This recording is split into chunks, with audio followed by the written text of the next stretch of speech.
Yo tout le monde, c'est TheBuzz2905, j'espère que vous allez bien, en tout cas ça va tranquille. Aujourd'hui on se trouve pour une nouvelle vidéo sur le catch, sur Clash of Champions, donc mes prédictions. Clash of Champions c'est quoi? C'est un show de catch réservé à SmackDown, qui aura lieu dans la nuit du 17 au 18, j'étais pas sûr, à Boston dans le Massachusetts. Donc le kick-off sera diffusé à 1h du matin sur la chaîne de la WWE et à partir de 2h en France et en Belgique sur AB1 et AB Explore. Voilà. Donc, on commence tout de suite avec les matchs. Dans le kick-off, il y aura Zack Ryder contre Mojo Rawley. Donc, ça fait bizarre de les voir l'un contre l'autre, hein, quand même, je vais pas vous le cacher. Mojo Rawley qui a trahi Zack Ryder il y a 3 semaines, je crois. Il me semble 3 semaines et demie, donc il fallait bien que ça casse un jour de toute manière, hein, c'était sûr. Du coup, pour ce match, je vois une victoire de Mojo Rawley. Pour moi, il est largement supérieur au Zack Ryder actuel. On va dire ça comme ça. Zack Ryder qui est de base quelqu'un que j'aime bien. Mais je le vois pas gagner contre Mojo Rawley. Après, peut-être, pourquoi pas. On sait pas. Mais moi, je vois Mojo Rawley. Donc, on va prendre le match le plus en bas. Match par équipe. La Breezango contre les Blue Jean Brothers. Donc, Tyler Breeze Fandango contre Harper et Rowan. Je sais pas comment la Breezango pourrait gagner en fait. Donc comme beaucoup de personnes, je vois une victoire des Blue Jean Brothers qui ont pour l'instant défoncé tout le monde, on va pas se cacher. En même temps, quand tu vois les adversaires qu'ils ont affrontés, c'était pas très très dur. Ce qui m'a bien fait rigoler par contre, c'est quand ils ont fait un powerbomb à un catcheur amateur, je crois.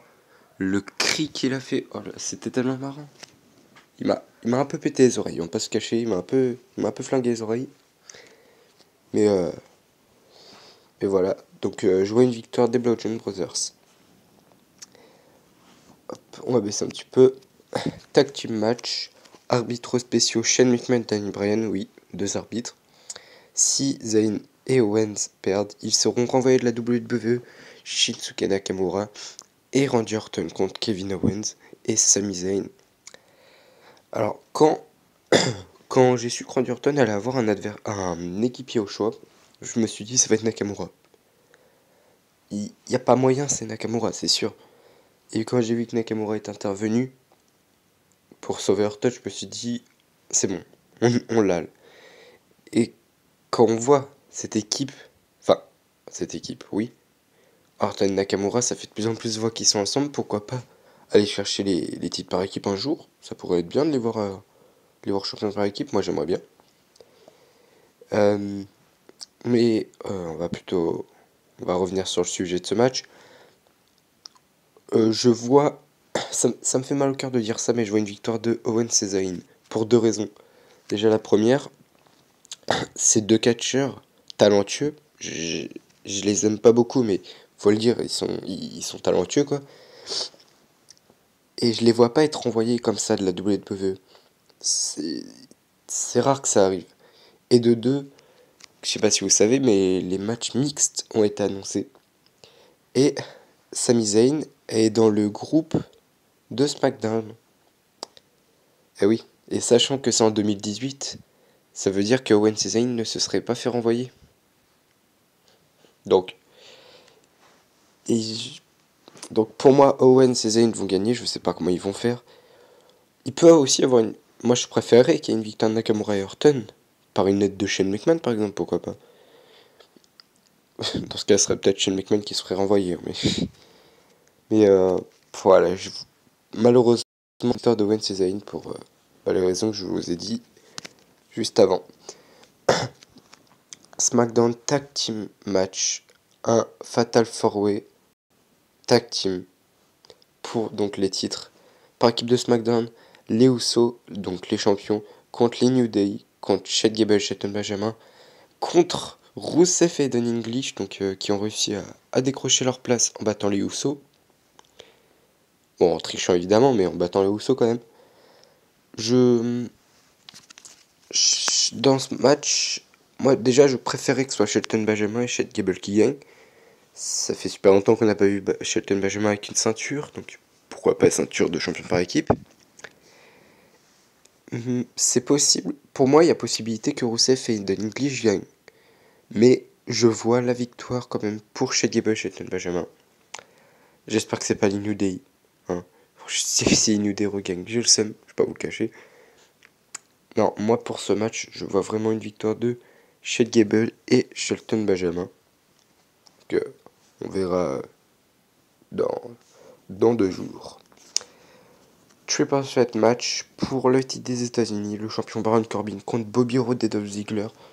Que cette rivalité qui est comment dire, qui est un peu, enfin c'est un peu bizarre parce que de base c'était Ziggler contre Bobby Roode et pendant le match de Corbin et Sin Cara en Lumberjack match, Baron Corbin a foncé dans Bobby Roode, ce qui lui a pas plu ou l'a frappé, je sais plus. Ce qui n'a pas plu à Roode, qui a attaqué Baron Corbin. Et du coup, on en vient à cette rivalité à 3. Donc j'ai la flemme d'expliquer les épisodes de SmackDown qu'il y a eu après.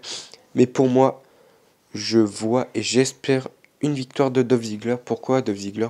Parce que s'il gagne le titre, sa carrière est relancée. On est d'accord, Dolph Ziggler là, il est très bas au niveau de sa carrière. Il est dans une période où il a rien quoi. Et s'il gagnait le titre, il remonterait, si on peut dire ça comme ça. Il serait un peu plus mis en avant par WWE. C'est ce que j'espère. De Ziggler, c'est vraiment un gars que je kiffe. Donc je vois une victoire de Ziggler et surtout le titre va être changé. Parce que le nouveau titre des États-Unis a été annoncé. Il sera de la même forme que le titre intercontinental. Assez stylé, je trouve. Et pourquoi pas Ziggler qui le changerait. Hein, pourquoi pas. Donc moi je vois une victoire donc de Dolph Ziggler. SmackDown Women's Championship, Lumberjack match, la championne Charlotte affronte Natalia. Déjà, un Lumberjack match, quand tu vois les femmes qui y a à SmackDown, le, le groupe des filles là, que je sais plus du tout comment elle s'appelle. D'ailleurs, c'était même Charlotte. Qui les avait affrontés, je me rappelle plus. Il y avait Charlotte qui les avait affrontés. Bref. Je vois une victoire de Charlotte contre Natalia, même si évidemment elle va avoir des aides de chaque côté, je pense. Genre Charlotte va sûrement être aidée par Naomi. Natalia va sûrement être aidée par tout le. Enfin, le groupe, genre peut-être Tamina Lana, tout ça. Mais voilà, je vois quand même une victoire de Charlotte. Et je l'espère, surtout. C'est vraiment quelque chose que je kiffe, moi, donc je prie pour qu'elle gagne. Et enfin, le match pour le titre de la WWE, le champion AJ Styles contre Jinder Mahal, la revanche de Jinder Mahal. Avec, attention, une chose incroyable, une chose que tout le monde attendait. Jinder Mahal s'est coupé les cheveux. Ah oui. Ah, vous étiez pas prêt. Moi non plus, j'étais pas prêt. Quand j'ai vu la photo, je me suis dit, il y a un problème. Jinder Mahal, il ressemble pas à... Il y a un truc qui cloche sur sa tête. Bah ouais, c'était ses cheveux. Beaucoup plus stylé comme ça, je trouve. Franchement, pour ce match, je suis mitigé. J'espère une victoire du DJ Styles. Après, Jinder Mahal, c'est largement possible qu'il gagne, hein, je vais pas vous le cacher. Il est très très fort. Donc, il n'y a pas les Sin Brothers. Ça, c'est un point important. Bon, il y a de fortes chances qu'ils interviennent quand même, hein, mais du coup, je pense une victoire DJ Styles. En espérant qu'il garde son titre et qu'il le conserve assez longtemps. Pourquoi pas jusqu'à WrestleMania, hein. J'espère qu'il pourra le garder aussi longtemps, quoi. Bref, et bah, c'est tout pour mes pronostics. J'espère que ça vous aura plu. Si c'est le cas, laissez un like. Commentez, abonnez-vous, c'est pas déjà fait. Puis on se retrouve normalement dans 2 jours pour les résultats. Puis sinon, moi je vous dis à la prochaine. Bye.